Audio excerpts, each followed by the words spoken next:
Hey, this is WhyBeAre with BeamNG.drive version 0.6.0.0.2707, or basically version 0.6.0. And today we're going to be going over what that adds to the game. One of those things is this new main menu that you see before you, and I'll let it transition to one more scene before we move on to the garage button right here. As long as it doesn't take too long. There we go. One more scene and to the garage. As of right now, you can basically consider the garage a preview of what it'll be in the future, but there are a few things here that we can play around with, so we will be doing that. But first, just a quick pan of the place so you can see what it looks like. So right there we have the door where we can enter or exit. Over there we have some seats. Over here we have another door, so it's like a drive-through garage. And then over there we have all the tools and stuff. Now when you're here, you can actually mess around with the vehicle some. So over here on the left side, we have a few parts we can swap out. So let's say you want the biggest, baddest truck possible. You can say, give me the heavy-duty extended frame version of the truck. And then for the license plate, I'm from Texas. Why do you think I got such a big truck? So you put the Texas license plate on it, which isn't as interesting as I thought it would be because it's almost entirely white. So how about let's swap it with Utah, because I know Utah has a pretty nice looking plate. Yeah, with the mountains on it and stuff. And then you're thinking, you know what? It's way too easy to see my truck. Let's make it camouflaged. Then you have no idea where your truck is, and you are totally happy with your setup. So then you can go up here and change it a little bit more, because you say, wait a minute, it doesn't have a big enough engine. So you can say, I want the 5.5 liter V8 engine in it. And when you're finally happy with this truck, what you can do is you can set it as the default vehicle. So whenever you load up a map, that will be the vehicle that you load up with. And of course, if you don't want a pickup truck, you have the very familiar vehicle selector here. So you can say, I want the ETK I-Series, for example, maybe because that's the newest vehicle in the game and I want to be able to use it as much as possible. So here we don't have much choice on body because it's a unibody chassis. For license plate design, though, we can still pick out whatever we want here. So we can say, I'm from Hawaii, so I'm going to pick the Hawaiian one.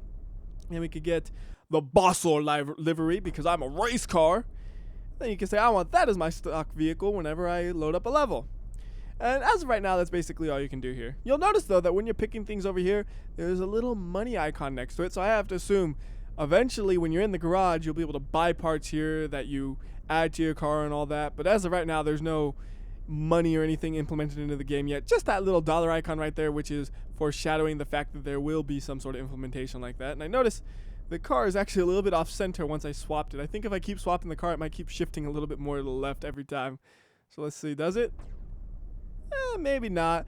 And right now you cannot drive. You can accelerate the car, but it will not move. I don't think it's because it's like not in gear, because I'm hitting the buttons you would normally do to change that, and all I'm doing is going through the menus over here and clicking buttons there.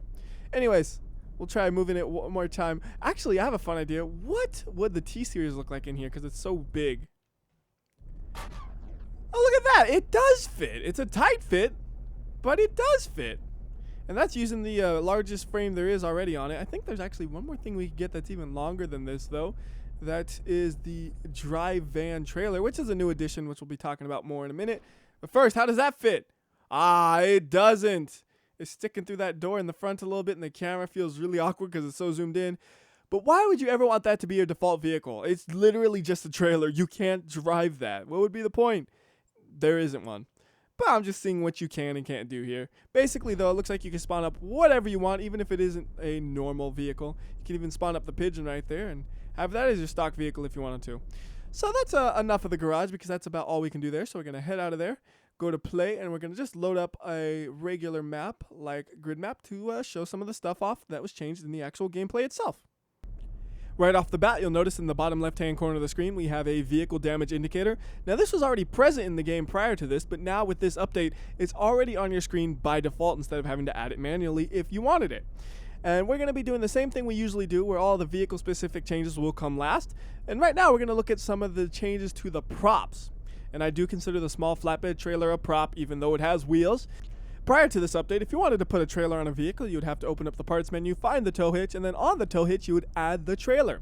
Now, the trailers are all separate vehicles, so you spawn up the trailer, get the rear of the vehicle you want to attach it to somewhere near the trailer, like so, and then you hit the L key, and if it's close enough, the trailer will magically hop onto the tow hitch, and then away you go, just like that. Now, a couple of nice benefits this has is, number one, if you wanted just a trailer spawned up, you can now do that. Before, you would have to attach the trailer to a vehicle and then tear it off without damaging it too hard. And then number two, if you're driving along and somehow your trailer does fall off, you can reattach it if your truck and trailer are still drivable. 99% of the time, though, when I have the trailer fall off, either the trailer itself is going to be destroyed or my truck is going to be destroyed. This time, I have just enough of a drivable truck to show you that if it falls off, you can reattach it, I think. So we're just going to inch our way over to near this trailer, and you have to be reasonably close for this to work. Like, I think probably about here is right at the limit. It might reach it or it might not. Alright, so right there it can still reach it, but the trailer attaches back on, and then you can keep on driving with the trailer, and normally you would never be able to do that. Also, if you wanted to, you could flip the trailer over and then attach it. It's not much different than what you could do before by just bouncing around until the trailer flipped over. The handle's exactly the same, but again, it's just something dumb that you could do a lot easier than before. So we're going to slam into a wall and watch the trailer hit my truck, so it should disconnect on impact. There we go. And you see it disconnects basically exactly the same as it did prior to the update separating it from the truck itself. So go ahead and reset both of these.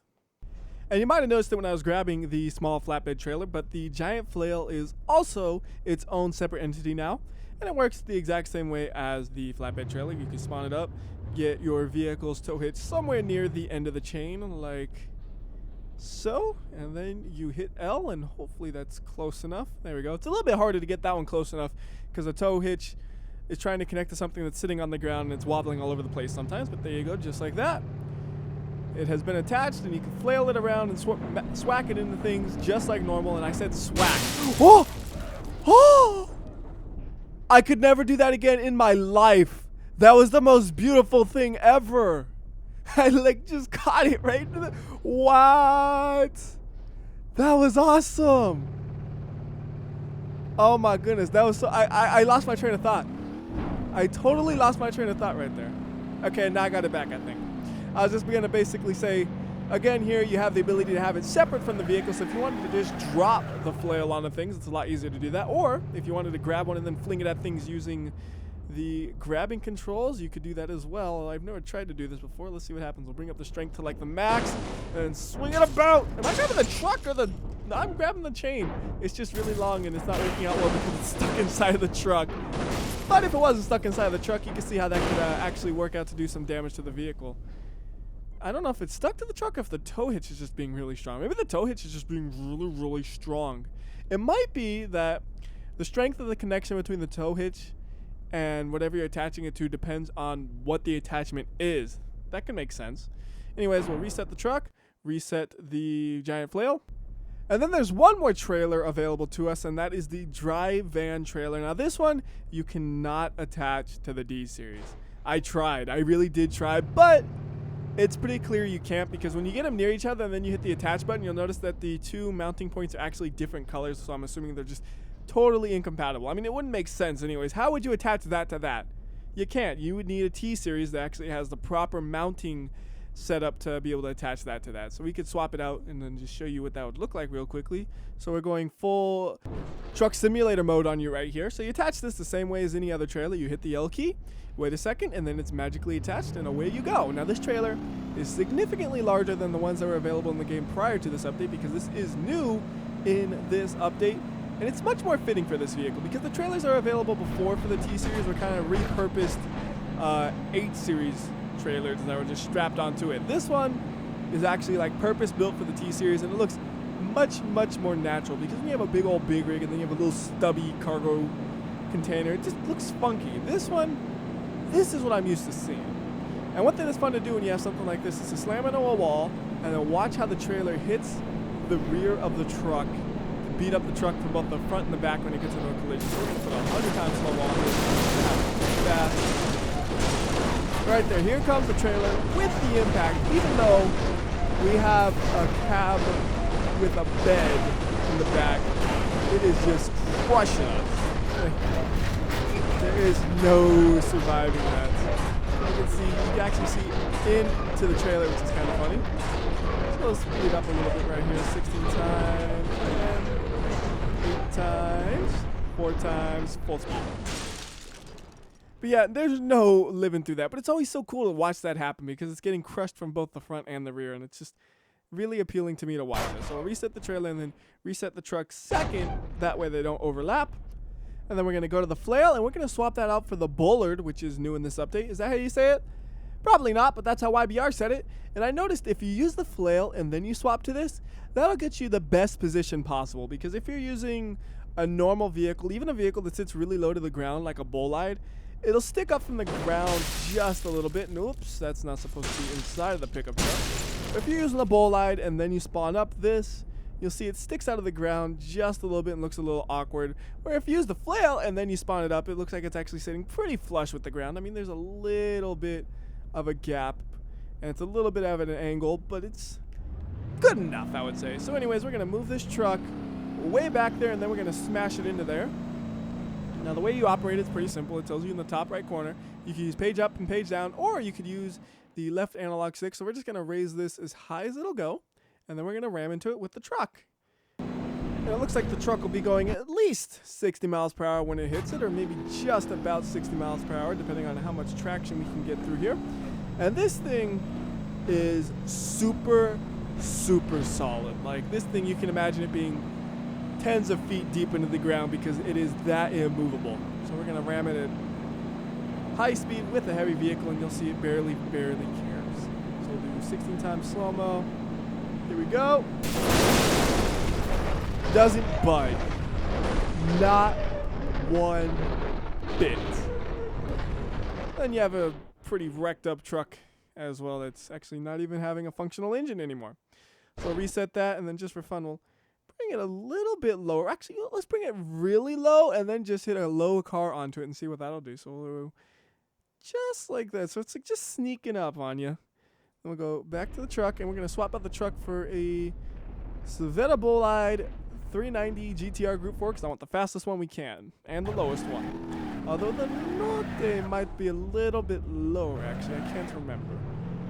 Either way, though, it should be more than suitable for what I want to do.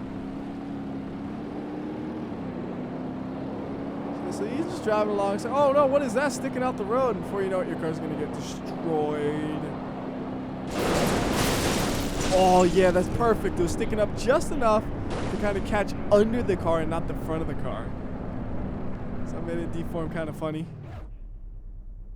Okay, hey, I can still put power down. And right here, you might be able to hear sometimes that there's a sound effect that's new to the game when your tires start to lose grip before they slide. It's kind of hard to really execute in a consistent way, but just when the tires start to skid and stuff, if you listen closely, you might hear it. Let me see if I can kind of get it to happen here. Again. Apparently not.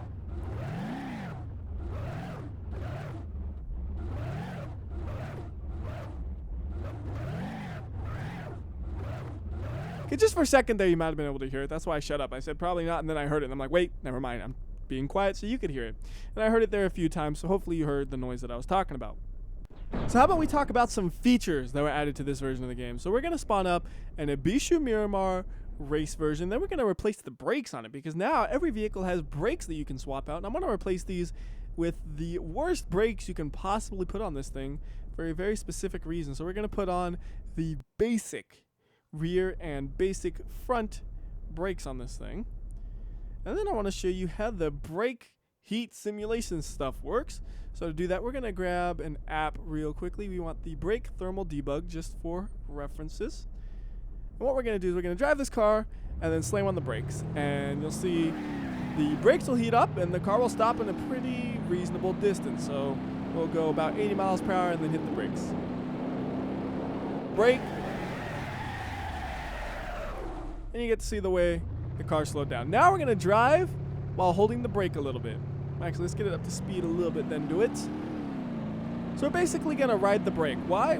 It's to get the brakes to run really, really hot. Now, these are basic drum brakes, so these things should heat up pretty fast. And then the brake fade should be very, very visible once they're heated up. This will take just a little bit to do, though.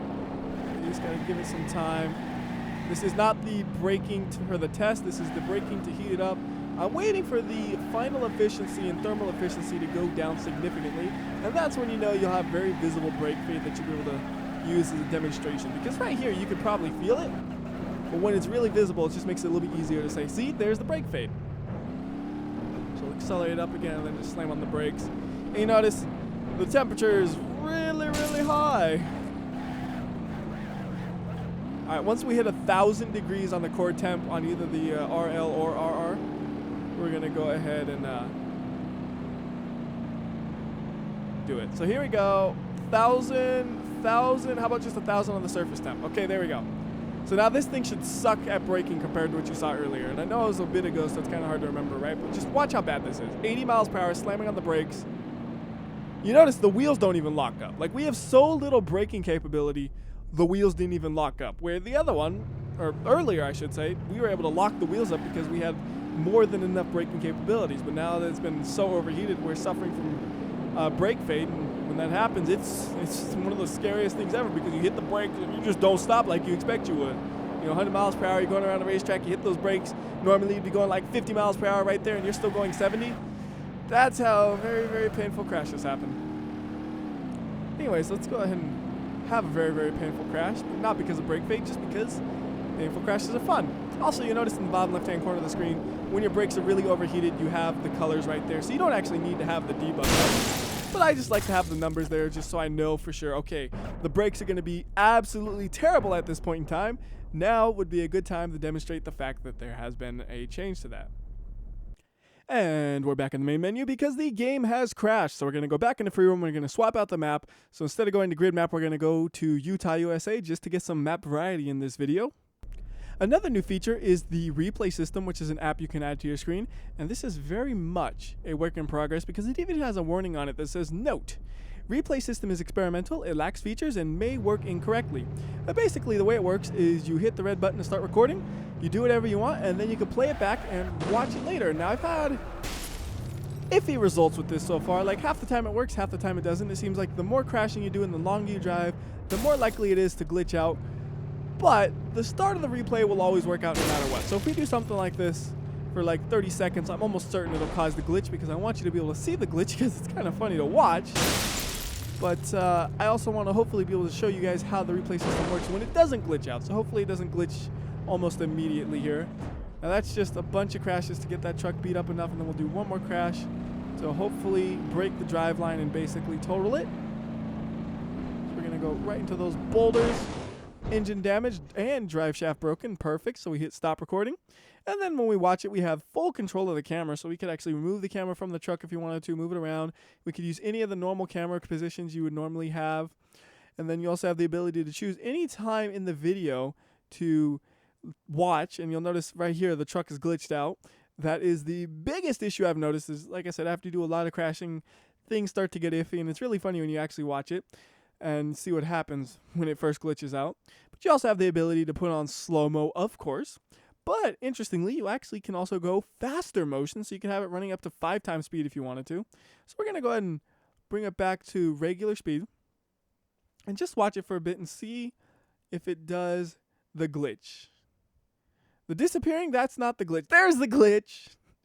Like, the whole truck just starts doing that. And it just looks like, I can't help but laugh when I see it. It's just absolute chaos, and I have no idea how to even describe it, really. It's just a mess of polygons all over the place. But you saw at the start, it was working fine. Just try not to crash multiple times, because that's usually what causes it to do that. It seems like it's the multiple crashes and the longer it goes. You'll also notice that there was no audio on playback. It's just the audio that's actually behind the truck, because if you had a truck in momentum and you're watching that recording, that truck still has momentum and it's still rolling around wherever it is, which is kind of funny. Anyways, another new feature I wanted to take a look at is in the vehicle selector, actually. So up here, there's been a little bit of change to the way this is phrased. Nothing major, just the buttons to click to remove your car and keep the car you have. But over here, we have a bunch of new things. So we have things like the 0 to 60 mile per hour timers. So every car has a 0 to 60 time. So if you wanted a car that went to 0 to 60 in under 3 seconds, you could put that as a limitation. And there are 4 cars here that could do that. And then all the props are listed still too, which doesn't make much sense. I would imagine in the future version they would probably delist the props when you have that filter, but as of right now they still show up. But you can say maybe 4 seconds, 6 seconds, and your variety of cars increases as your requirements go down. You could also do something for miles per hour top speed. It has to go at least 150 up to 208 miles per hour. It must weigh between these pounds. I wanted to make sure it was pounds and not kilograms. Then you also have an off-road score one, and then weight to power ratio, Like, you got a bunch of new things here to really sort through the cars to figure out what car you want to drive. And these numbers, I believe, are put in by hand by the developers. So if you have an old mod, I think it'll need to be updated to actually show up properly with that. And one kind of annoying thing is, let's say you really wanted to have a really fast car and you weren't exactly sure which ones the fast ones were, so you just said, show me the ones that go from 0 to 60 in that time period, and you say, okay, well, let me see the Pessima that does that, and it shows you all the Pessimas. So most of the time you could just assume, oh, it's going to be the last one on the list is going to be the fastest, and that's true. But every now and then you might have one where you said, you know, I wanted a range that's in the middle, and then it just shows you the whole list anyway, so you're like, I don't know which Pessima it could be. So in the future, it might be nice if it could, you know, stick with the filter when you get actually into the sub-car classes or whatever you want to call that. But it's still pretty neat to have all those new ways to sort things. And the cannon, you may remember, did not work if you were in slow-mo. Like, if you were in slow-mo and you shot the cannonball would just drop out. Like, you were spitting and then you sucked at spitting, so it just kind of rolled down your chin. That's basically what it used to look like. Now, in slow-mo, cannonball shoots out just like it does in full speed. So it makes it a lot easier to shoot something with the cannonball in slow-mo, because before you had to do all kinds of weird stuff where you hit the slow-mo right after you shot it. Now, you put the cannon down, you grab whatever car you want to hit, and I think it'd actually be real fun to hit the new trailer. So we're going to shoot right into it, and we're going to go in one side, out the other, hopefully. But all you do is just maneuver it a bit. Here we go. Put the slow-mo on to, let's say, 8 times. And you fire, and it goes right into the truck.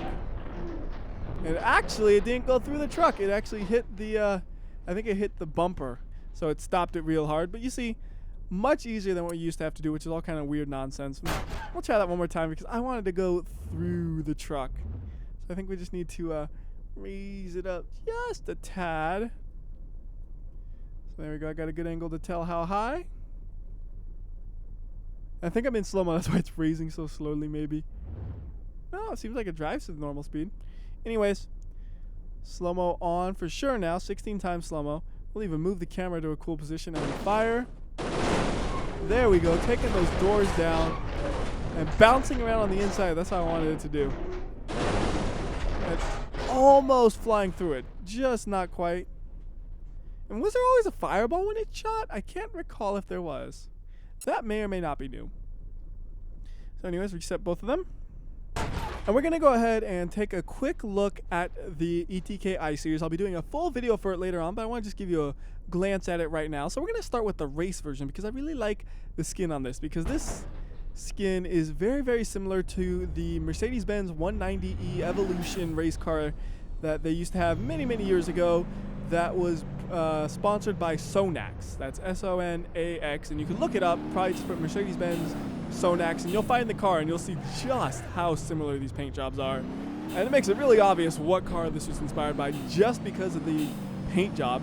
But then additionally, there's versions of the car that also have the word evolution in it, just like Mercedes-Benz did.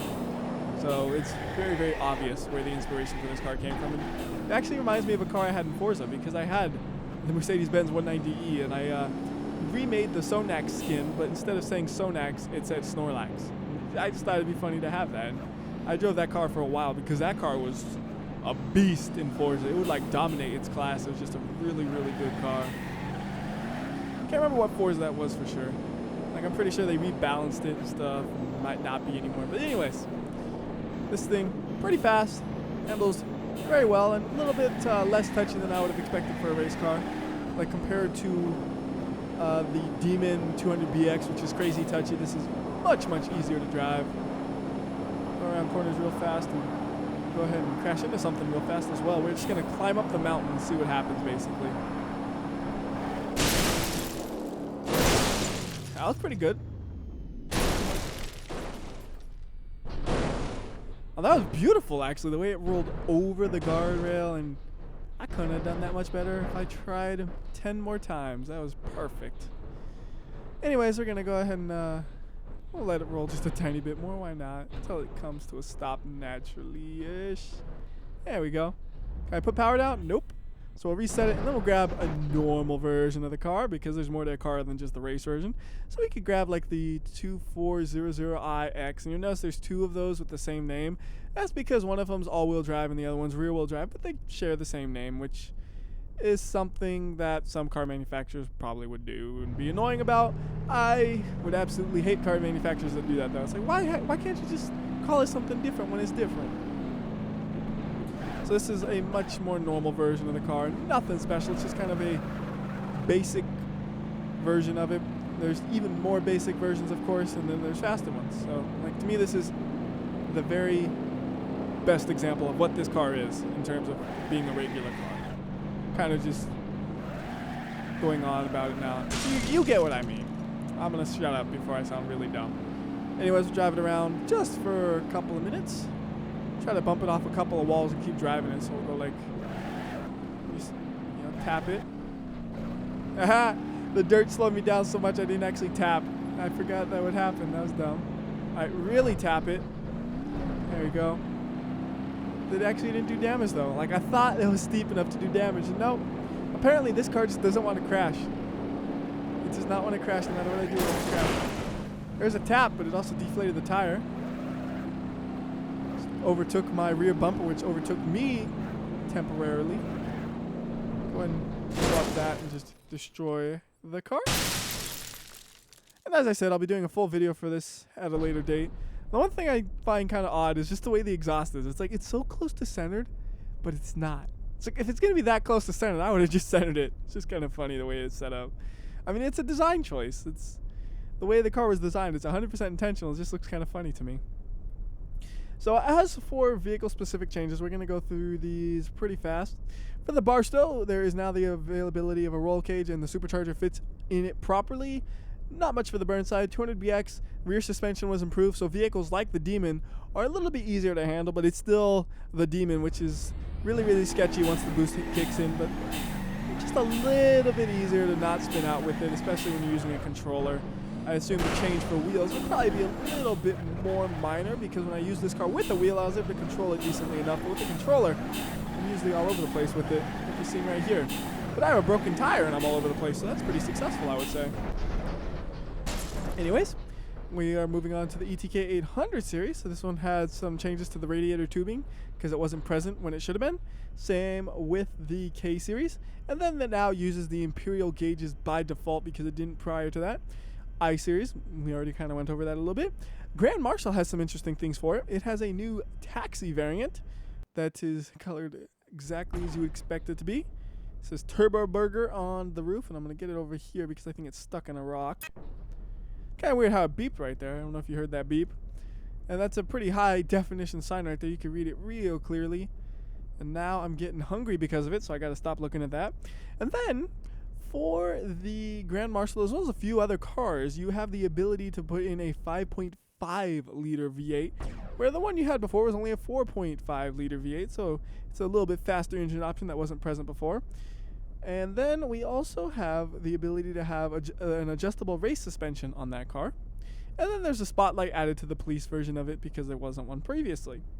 Going on to the Corvette, the rally and race suspension has been improved, as well as the gearing for the rally one. Pessima, not much was changed. Bisha Miramar, not much changed. Moonhawk, it had it where you could remove the letters now, which I never even noticed you couldn't do before. And then you also have the ability to have a adjustable race suspension, which is used on the new race version. And I'm not going to pull that out, but just know that there is now a race version of it. For the old Abishu Pessima, there are some new parts which I believe are both used on the hill climb. So we have a new hood that looks like that. We have that front splitter, and then we have that wing on the back, and there's actually a different wing as well that's available for both this car and the Sunburst. Now I'll show you what the other one looks like, and then I'll put this one back on, and I'll drive it a bit. Actually, I think one of these wings is available on the Sunburst, and then one of them, no, two of these wings are available on the Sunburst, and one of them isn't for some reason. But those are the three that you can get on this one. We're going to go with the biggest one we can, because that's what was on it by default for the hill climb version, and we're going to drive it around a bit. And you see this thing is running a ton of boost, but it does a pretty good job of spooling up fast, as you saw from that takeoff. It didn't really just bog down super hard or anything. It took off, even though it's running a lot of boost. So it's a well-tuned turbo. It's not like some mods where it's like turn up the boost to max and then you're like going 20 miles per hour for like 3 seconds before your boost kicks in. As you see, going pretty fast through here. The engine's actually overheating Don't know how concerning that should be. That's kind of weird. The car looks like it's lifting up a bit. Oh, it's overheating. This is a hill climb race car and it's overheating. What's up with that? Anyways, go ahead and be done with that. And we're going to move on to the Pigeon. Not much for that. For the SBR4, not much for that. For the Sunburst, as I said, there are some new spoilers for that. We'll get to see one of them because it also has a hill climb variant. And then you'll also see that it has a front splitter just like the Pessima. And then it also might have a new hood, or that might be the same hood. I don't think that's a new one, actually.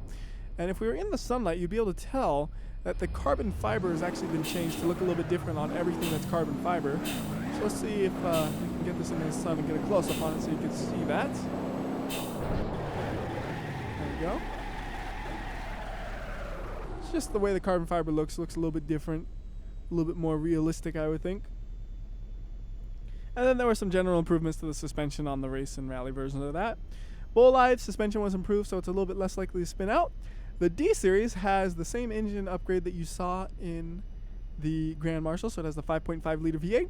And then it also had a additional running board option, which I don't believe is used on any stock vehicles. I was looking through them right there to try to find it installing, but I don't see it used, so we're just going to add it from the parts menu. And unfortunately, I don't know exactly where it is off the top of my head, so you just got to give me 1 second to find it. There it is. Running board. Oh, it's already equipped. It's just not in the thumbnail.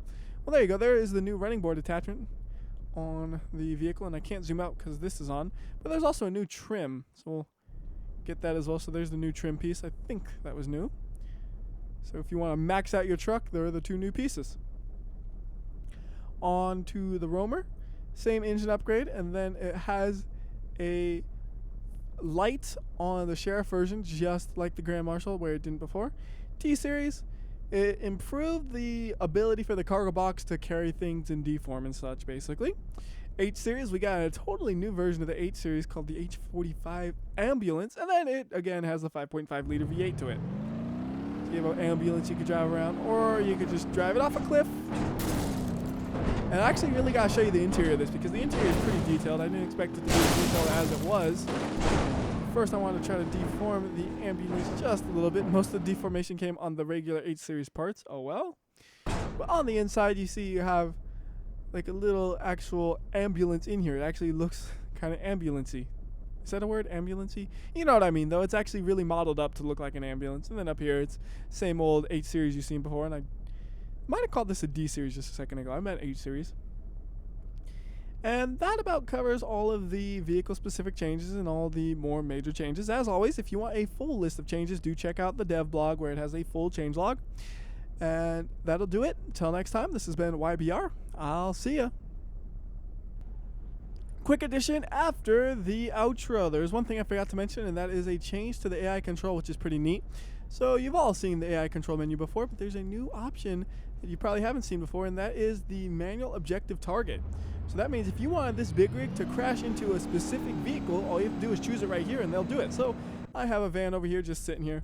Tell the big rig to chase that van and they'll come at it and crash into it. And I basically have to do absolutely nothing for this to crash to happen. I just sit and watch and enjoy the show. So that's a lot nicer than just chasing whichever car you are, because then you can actually kind of have like a destruction derby kind of event where you have multiple cars all chasing each other instead of them all going after you or whatever. Anyways, that'll do it. Again, until next time, again, this has been WhyBeAre again, and I'll see you again.